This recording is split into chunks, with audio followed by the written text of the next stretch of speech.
Proteklog vikenda u velikom broju domova zdravlja širom naše zemlje obavljeni su preventivni pregledi, a imajući u vidu koliki je značaj ovakvih pregleda na zdravlje svakog pojedinca, i Požeški dom zdravlja otvorio je svoja vrata za sve žene starije od 40 godina koji su imale priliku da urade ultrazvučni pregled dojke, kao i za muškarce preko 49 godina starosti kojima je bio dostupan PCR test kojim se može dijagnostikovati rani stadijum karcinoma prostate.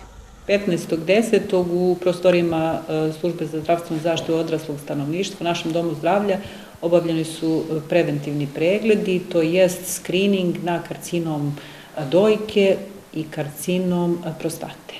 Znači, ti pregledi su obavljeni za sve i osigurana i neosigurana lica.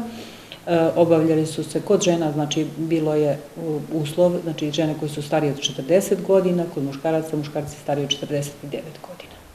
Veliki broj naših sugrađana odazvalo je s ovim preventivnim pregledima. Nažalost, svi prijavljeni pacijenti nisu stigli na red, ali i razloga za brigu nema, jer već u nedelju naredna grupa pacijenata će biti pregledana.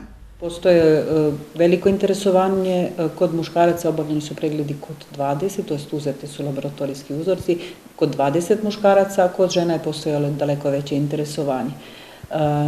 Znači, bez obzira na to što nisu obavljeni u tom danu, prosto fizički nije bilo moguće, radi se o pregledima koji traju od 20 do 30 minuta, kod žena je obavljen pregled kod 25, žena 38 je ostavljena na čekanju, jedan deo tih pregleda je obavljen. U narednim danima sve žene koje su bile zainteresovane ostavile su svoje brojeve telefona i bit će pozvane na pregled. Prevencija i rana dijagnostika od ključnog su značaja za ishod lečenja svake bolesti, što je ujedno i bio razlog organizovanja ove sveobuhvatne akcije. Svrha preventivnih pregleda je sprečavanje pojave bolesti, odnosno otkrivanje oboljenja u najranijoj fazi, kada još nema simptoma, jer su tada najveće mogućnosti za izlečenje.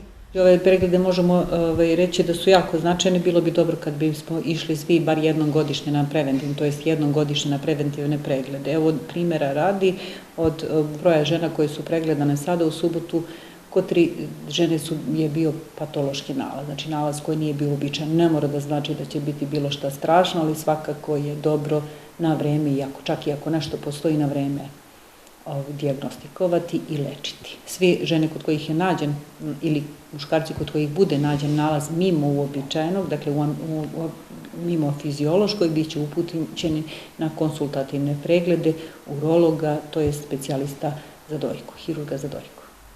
To što se osjećate dobro ne znači da ste zdravi. Prekontrolišite svoje zdravlje pre nego što se razbolite. Oko 80% bolesti mogu da se spreče ili da se izleče ako se otkriju na vreme. I zato posetite svog lekara i uradite preventivni pregled. Proverite svoje zdravlje na vreme.